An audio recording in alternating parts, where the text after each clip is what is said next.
सुबह का समय था। आसमान में धूप थी कि तभी रामू नाम का किसान अपने खेत में खुदाई कर रहा था। इतनी धूप में ये खेत में काम कर कर के थक सा गया हूँ, मगर मुझे दिन ढलने से पहले खुदाई पूरी करनी होगी। फिर खुदाई करते करते रामू को अचानक से कुछ बाल दिखाई देते हैं। अरे ये क्या है? देखने में तो ये किसी के बाल लगते हैं। मैं इसे बाहर निकालता हूँ। फिर रामू उस बाल को बाहर निकालने लगता है और जैसे ही रामू ने उसे बाहर निकाला तो वो एक चुड़ैल का सर था। अरे बाप रे बाप, ये देखने में तो किसी मायावी चुड़ैल का सर लग रहा है। अब मैं क्या करूँ? ये क्या हो गया मुझसे? मुझे तो कुछ समझ नहीं आ रहा। मैं एक काम करता हूँ, मैं इस सर को गांव की ओर लेकर जाता हूँ। मैं इस सर को गांव के जमींदार को सौंप दूंगा, वही इसका समाधान करेंगे।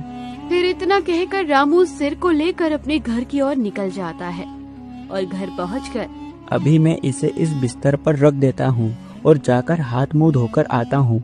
फिर मैं इसे जमींदार के घर लेकर जाऊंगा। आखिरकार मैं आजाद हो ही गई। गाँव वालों, अब तुम सभी से बदला लेने का वक्त आ गया है। मैं किसी को नहीं छोड़ूंगी, सबको मार दूंगी। इतने में वहाँ रामू की पत्नी माया आ जाती है और चुड़ैल के सर को देखकर, ये क्या है? ये हमारे बिस्तर पर कैसे आ गया? देखने में तो ये किसी चुड़ैल का सर लगता है। अरे सुनिए जी, कहाँ हो? जरा तुरंत यहाँ आ जाओ।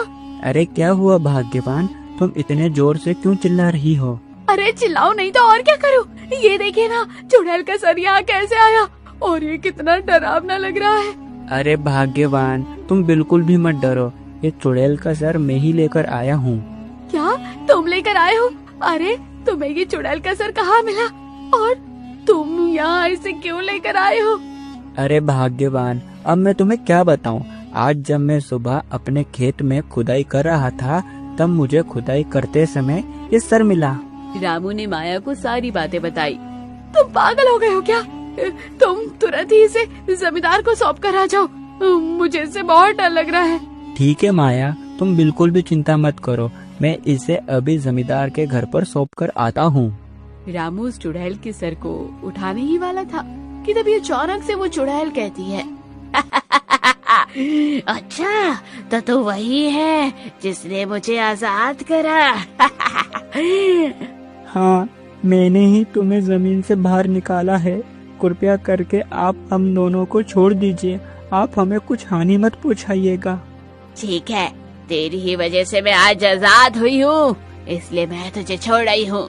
लेकिन उससे पहले तुझे मेरा एक काम करना होगा। तुझे वापस उसी जगह पर जाकर मेरे धड़ को भी निकालना होगा। अरे अरे, ये तुम क्या कह रही हो? नहीं नहीं चुड़ैल, मैं ऐसा बिल्कुल नहीं करूँगा। तो फिर ठीक है, मरने के लिए अब तुम दोनों तैयार हो जाओ। मैं सबसे पहले तेरी पत्नी को मारूंगी और फिर उसके धड़ पर अपना सर जोड़ दूंगी। अरे नहीं नहीं, कृपया करके आप हम दोनों को हानि मत पहुंचाइए। मैं आपके आगे हाथ जोड़ती हूँ। अरे सुनते हो जी, ये जो चुड़ैल कहती है ठीक तुम वैसा ही करो ना। आप ऐसा मत करिए। आप मेरी पत्नी को कुछ भी मत करना। आप जो कहोगी ठीक वैसा ही मैं करूँगा। आपको आपका धड़ खोदकर उसे बाहर निकालकर मैं दूंगा। फिर इतना कहकर रामू और चुड़ैल उसी जगह चल देते हैं जहाँ से चुड़ैल का सर निकाला था। अब यहाँ तुरंत खुदाई शुरू कर, मेरा धड़ इसी में है। फिर रामू डरते डरते चुड़ैल की बात के अनुसार वही खुदाई करने लगा और थोड़ी देर बाद उस चुड़ैल का धड़ भी मिल जाता है। चुड़ैल अपना धड़ देखकर बहुत खुश हो जाती है। अब तेरा काम हो गया, अब तू यहाँ से तुरंत ही अपने घर को लौट जा। चुड़ैल के कहते ही रामू वहाँ से चला जाता है। फिर वो कटा हुआ सर उस गड्ढे में चला जाता है और देखते ही देखते चुड़ैल का सर और धड़ आपस में जुड़ जाते हैं। गाँव वालों, अब मरने के लिए तैयार हो जाओ। मैं किसी को नहीं छोड़ूंगी। जो तुमने मेरे साथ किया था, अब मैं भी तुम सभी के साथ वैसा ही ठीक करूंगी।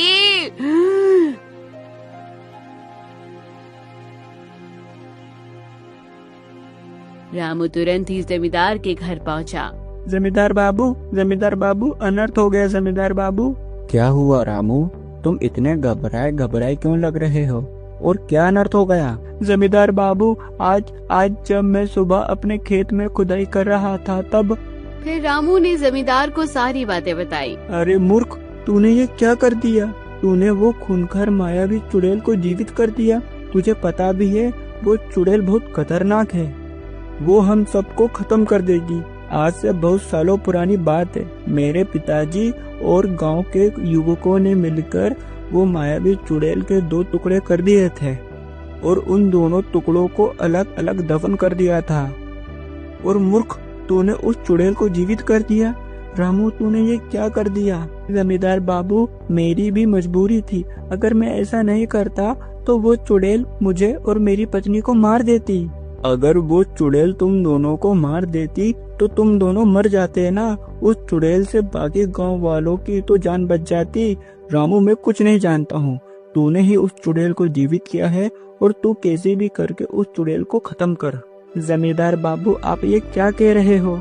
आखिर मैं अकेला उस चुड़ैल से कैसे लड़ सकता हूँ? आप मेरी मदद करिए ना। अरे मूर्ख, मैं इसमें तेरी मदद नहीं कर सकता हूँ, और अब तू यहाँ से तुरंत ही जा। और जाता जाता ये बात ध्यान से सुन, अगर गांव में वो चुड़ैल ने किसी को भी हानि पहुंचाई तो उसका जिम्मेदार केवल तू ही होगा रामू। जमींदार की बात सुनकर रामू हक्का बक्का रह गया और रामू ने भी ये सभी बातें अपने घर आकर अपनी पत्नी माया को बताई। क्या हो गया हमारे साथ, अब हम क्या करेंगे बताइए ना। मुझे कुछ समझ नहीं आ रहा भाग्यवान, अब हम क्या करेंगे? जमींदार ने तो साफ कह दिया है कि मैं इसमें तेरी कुछ सहायता नहीं कर सकता हूँ, और कहा गांव में किसी पर भी वो चुड़ैल ने हमला किया तो उसका जिम्मेदार केवल मैं ही होऊंगा। और ये सभी बातें रामू का पुत्र राजू सुन रहा होता है। अब मुझे ही कुछ न कुछ करना होगा। फिर इतना कहकर राजू अपने घर से निकलकर जंगल के बीचों बीच कुटिया थी जिसमें एक साधु महाराज रहते हैं, वहाँ जा पहुँचता है। साधु महाराज, क्या हुआ बालक, तुम इतने घबराए क्यों लग रहे हो, और क्या बात है? साधु महाराज, मेरे पिताजी बड़ी ही मुसीबत में पड़ गए हैं, कृपया करके आप उन्हें इस मुसीबत से बचा लीजिए। अरे पुत्र, तुम्हारे पिताजी किस मुसीबत में फंस गए, तनिक तुम मुझे समझाओ। साधु महाराज, मेरे पिताजी आज सुबह खेत में खुदाई कर रहे थे कि तभी। फिर राजू ने साधु महाराज को सारी बातें बताई। अरे बालक, वो बहुत खूंखार मायावी चुड़ैल है। आज से कुछ समय पहले इन्हीं गांव वालों ने उस चुड़ैल के 2 टुकड़े करके उसे जमीन में दफना दिया था। वो चुड़ैल जरूर गांव वालों से बदला लेना चाहती होगी। साधु महाराज और जमींदार ने ये कहा, अगर उस चुड़ैल ने गांव में किसी को भी हानि पहुंचाई तो उसके जिम्मेदार स्वयं मेरे पिताजी होंगे। साधु महाराज, आप कुछ करिए ना। साधु महाराज, आपके पास कोई उपाय नहीं है क्या? बालक, मेरे पास एक उपाय है। अगर कोई उस चुड़ैल को एक मटके के अंदर कैद करके उस मटके के मुंह पर लाल कपड़ा बांधकर उसे नदी या तालाब में बहा देगा तो वो चुड़ैल हमेशा के लिए मर जाएगी। ठीक है साधु महाराज, मैं उस चुड़ैल के पास जाकर उसे एक मटके में कैद करता हूँ। मगर पुत्र, तुम अकेले ये काम कैसे कर पाओगे? वो एक मायावी चुड़ैल है, वो बहुत खतरनाक है। साधु महाराज, आप मेरी बिल्कुल भी चिंता मत करिए, मेरे पास एक उपाय है जिससे मैं उस चुड़ैल को मटके में कैद कर ही लूंगा। किंतु वो चुड़ैल मुझे कहाँ मिलेगी साधु महाराज? वो चुड़ैल तुम्हें जरूर घने जंगलों के बीच में एक गुफा है, वो चुड़ैल तुम्हें वहीं मिलेगी। फिर इतना कहकर राजू एक मटका लेकर उस गुफा की ओर निकल जाता है। ए बालक, तेरी इतनी हिम्मत जो तू इस गुफा में आया। अरे आप कौन हो? मैंने तो अपने जीवन में पहली बार ऐसा मनुष्य देखा जिसके पैर नहीं है और वो हवा में उड़ रहा है। अरे मूर्ख बालक, मैं मनुष्य नहीं, एक मायावी चुड़ैल हूँ। चुड़ैल? क्या चुड़ैल? मैं कैसे मान लूं कि तुम चुड़ैल हो? मैंने तो सुना है चुड़ैल के पास बहुत सारी शक्तियाँ होती है, वो कुछ भी कर सकती है। तुमने सही सुना बालक, चुड़ैल कुछ भी कर सकती है। अच्छा, तुम चुड़ैल हो ना? अगर तुम चुड़ैल हो तो तुम इस मटके के भीतर जाकर दिखाओ। अगर तुम इस मटके के भीतर चली जाती हो तो मैं तुम्हें मान लूंगा कि तुम एक चुड़ैल हो। अगर नहीं जा पाई तो तुम एक मनुष्य हो। ठीक बालक, मैं अपने इस मटके के भीतर जाकर तुम्हें दिखाती हूँ। चुड़ैल अपना आकार छोटा करके उस मटके के अंदर चली जाती है और इतने में ही बीच में राजू उस मटके का मुंह एक लाल कपड़े से ढक देता है। अरे अरे चालाक बालक, मुझे यहाँ से बाहर निकाल, मुझे यहाँ बहुत घुटन हो रही है बालक। साधु महाराज की बात के अनुसार मैंने इस चुड़ैल को एक मटके में कैद कर ही लिया। अब मुझे तुरंत ही साधु महाराज के पास जाकर इस चुड़ैल को एक नदी में बहाना है। फिर इतना कहकर राजू और साधु महाराज एक नदी के किनारे वो मटकी को एक नदी में बहा देते हैं और उस चुड़ैल को बहाने के बाद साधु महाराज और राजू गांव की ओर जाकर ये बात सभी को बताते हैं। राजू की बहादुरी पर सभी गांव वालों को गर्व हो रहा था और राजू के माता पिता अपने पुत्र की बहादुरी देख बड़े ही खुश थे। तो दोस्तों, कहानी भी यहीं खत्म होती है। कैसी लगी कमेंट बॉक्स में जरूर बताइएगा। चैनल को अभी तक सब्सक्राइब नहीं किया तो जरूर कर लीजिएगा। रात का समय था, आखिरकार रात हो ही गई। अब मैं गांव में जाकर मुर्गा मुर्गी पक्षी जो भी मिलता है उसे जाकर खाती हूँ। मुझे आज बहुत जोरों की भूख लगी है, सुबह से एक शिकार भी नहीं किया।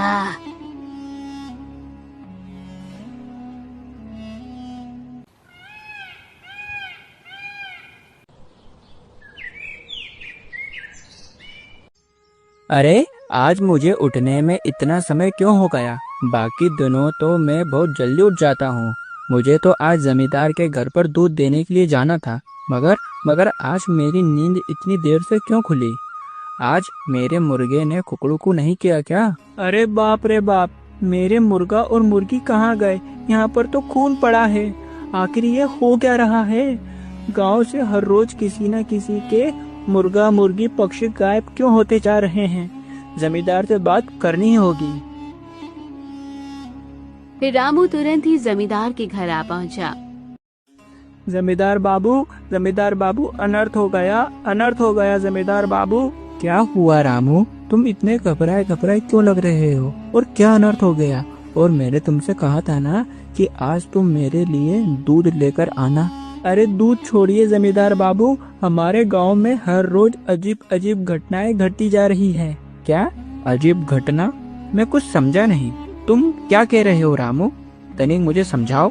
जमींदार बाबू, हमारे गांव में आए दिन पक्षी गायब होते जा रहे हैं और आज जब मैं सुबह उठा तो मेरे मुर्गा और मुर्गी उनके घोंसले में नहीं थे, वहाँ पर खून पड़ा हुआ था। ये हो क्या रहा है जमींदार बाबू? मुझे तो कुछ समझ नहीं आ रहा। रामू और जमींदार आपस में बात कर ही रहे होते हैं कि तभी वहाँ सुरेखा आ जाती है। अरे जमींदार बाबू, आप यहाँ शांति से बैठे हो, वहाँ मेरे बेटे का रो कर बुरा हाल हो रहा है। ये तुम क्या कह रही हो सुरेखा? तुम्हारे बच्चे का रो कर बुरा हाल है तो इसमें मैं क्या करूँ? आप हमारे गांव के जमींदार हो, आपकी जिम्मेदारी बनती है कि हमारे गांव में जो आए दिन पशु पक्षी कम होते जा रहे हैं उसका क्या? कल रात मैंने मेरा तोता पिंजरे में रखा था और सुबह बाहर जाकर देखा तो वो वहाँ पर नहीं था। क्या तुम्हारा तोता गायब हो गया? यह हो क्या रहा है? रतन जंगल की ओर से अपने घर की ओर जा रहा था। उसकी नजर वहाँ पर पड़े घायल अवस्था में एक बंदर पर पड़ती है। अरे ये बंदर को कितनी सारी चोट लगी है। ये जरूर इस पेड़ से गिर गया होगा। मुझे इस बंदर पर बड़ी दया आ रही है। मैं इसे अपने साथ अपने घर लेकर जाता हूँ। इतना कहकर रतन उस बंदर को अपने घर की ओर ले चलता है। माँ, ओ माँ जरा बाहर आकर देखिए। रतन की आवाज सुनकर कजरी घर से बाहर आती है। क्या हुआ रतन? अरे बाप रे, ये बंदर तू कहाँ से लेकर आया और इसे कितनी सारी चोटें लग रखी हैं? माँ, मुझे ये बंदर जंगल के रास्ते पर घायल अवस्था में दिखाई दिया। मुझे इस पर दया आ गई, मैं इसे यहाँ लेकर आ गया। माँ, हम इसके जख्मों पर जड़ी बूटियाँ लगा देंगे जिससे यह बंदर स्वस्थ हो जाएगा। बेटा तू तो अच्छी तरह से बात जानता है।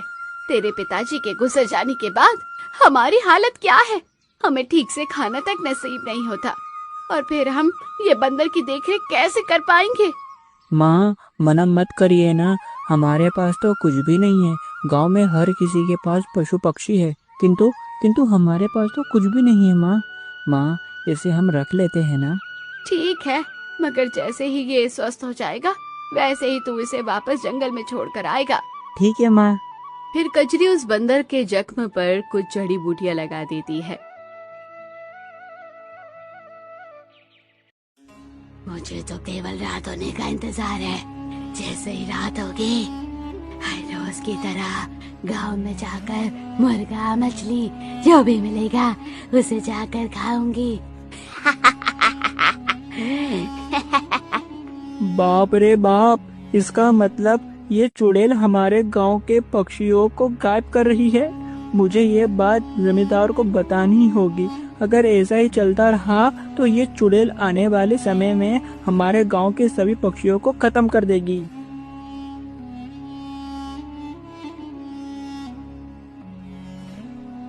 माँ, माँ देखिए, बंदर स्वस्थ हो गया। अरे वाह, अब रतन एक काम कर, तू इसे जंगल में वापस छोड़कर आ। नहीं माँ, नहीं, आज से ये हमारे साथ हमारे ये घर में रहेगा। आज से ये मेरा मित्र है।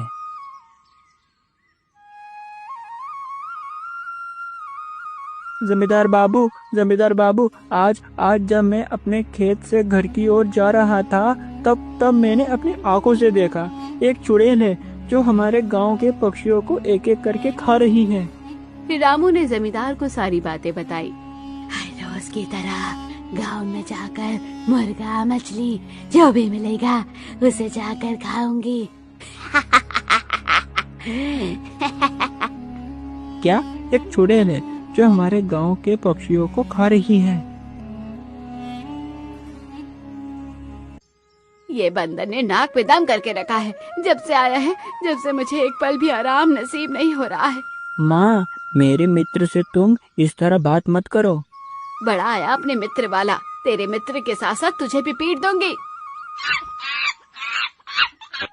देखा माँ, तुमने मुझे पीटने की बात कही, मगर दर्द मेरे मित्र को हो रहा है।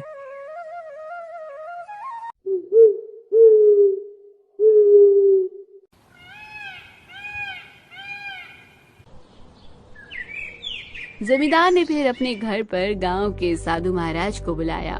साधु महाराज, गांव वालों का कहना है कि हमारे गांव में हर रोज रात में एक चुड़ैल आकर हमारे गांव के सभी पक्षियों को मार रही है। और ये कहते हुए उस चुड़ैल को रामू ने देखा। बिल्कुल सही सुना। मेरे गुरुजी भी कहा करते थे कि एक दिन एक चुड़ैल इस गांव के सभी पक्षियों को खा जाएगी। क्या साधु महाराज, गांव के पशु पक्षियों को बचाने के लिए तुम्हारे पास कोई उपाय नहीं है क्या? हाँ, गांव के पशु पक्षियों की जान बचाने के लिए एक उपाय गुरुजी ने बताया था। उस चुड़ैल का अंत एक बंदर के हाथों ही हो सकता है। क्या एक बंदर चुड़ैल का अंत कैसे कर सकता है साधु महाराज? वो कोई साधारण बंदर नहीं है, वो एक जादुई बंदर है। उसके शरीर पर एक काला धब्बा है, वही बंदर उस चुड़ैल का अंत कर सकता है। अरे बाप रे, ये बंदर ने तो नाक में दम करके रखा हुआ है।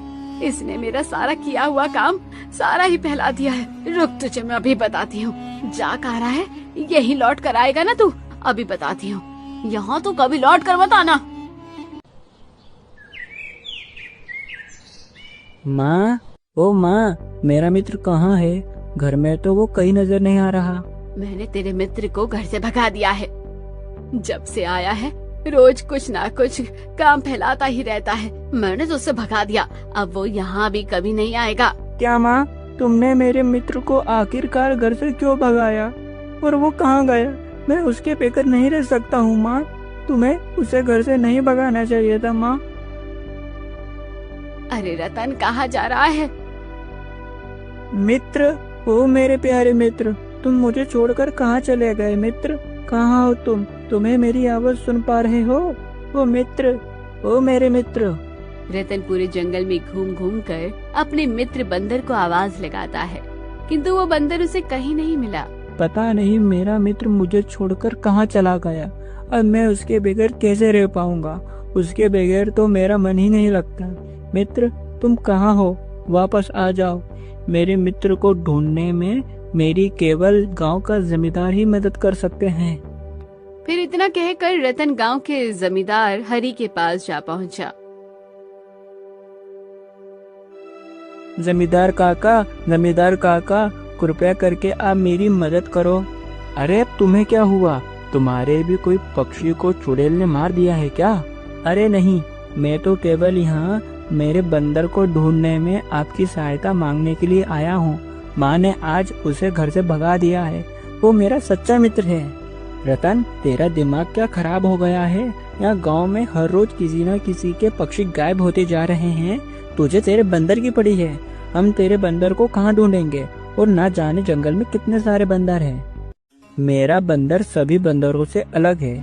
उसके शरीर पर एक काला धब्बा है। क्या काला धब्बा? ये वही बंदर है जिसकी हमें तलाश है। अब हमें देरी न करते हुए इस बालक के साथ चलना चाहिए। फिर इतना कहकर वो सभी उस बंदर की तलाश में निकल जाते हैं, मगर बहुत प्रयास करने के बाद भी उन्हें वो बंदर कहीं नहीं मिला। साधु महाराज, मेरे पास एक उपाय है। क्या उपाय है पुत्र? आपने कहा था ना कि उस मायावी चुड़ैल का विनाश केवल मेरा मित्र ही कर सकता है। तो फिर मैं उस चुड़ैल की गुफा के भीतर जाऊंगा और आप देखना, मेरी जान बचाने के लिए मेरा मित्र जरूर आएगा। किंतु पुत्र, तुम्हारा मित्र तुम्हें बचाने नहीं आया तो?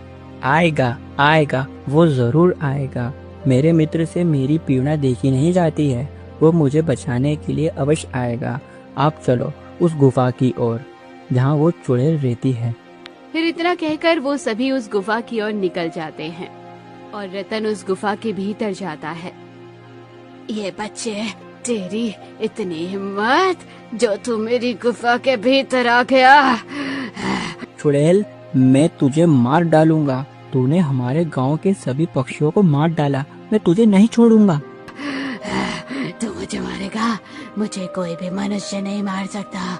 जा, वापस लौट जा, वरना तू भी उन पशु पक्षियों की तरह मेरे हाथों से मारा जाएगा। नहीं, मैं तुझे मारे बगैर यहाँ से नहीं जाऊंगा। लगता है तू ऐसे नहीं मानेगा।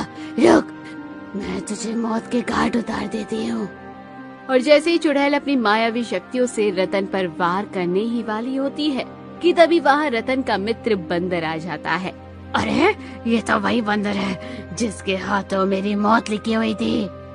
और बंदर उस चुड़ैल के ऊपर वार करता है, जिससे वो चुड़ैल वहीं जलकर राख हो जाती है।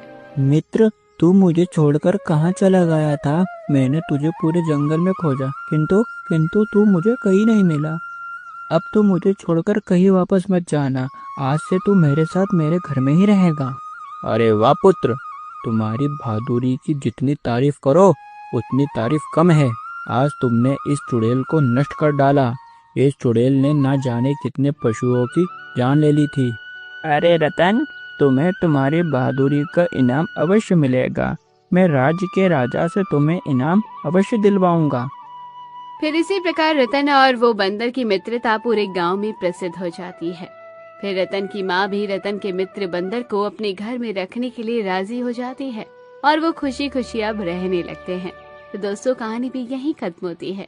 कैसी लगी कमेंट बॉक्स में जरूर बताइए। चैनल को अभी तक सब्सक्राइब नहीं किया तो जरूर कर लीजिए।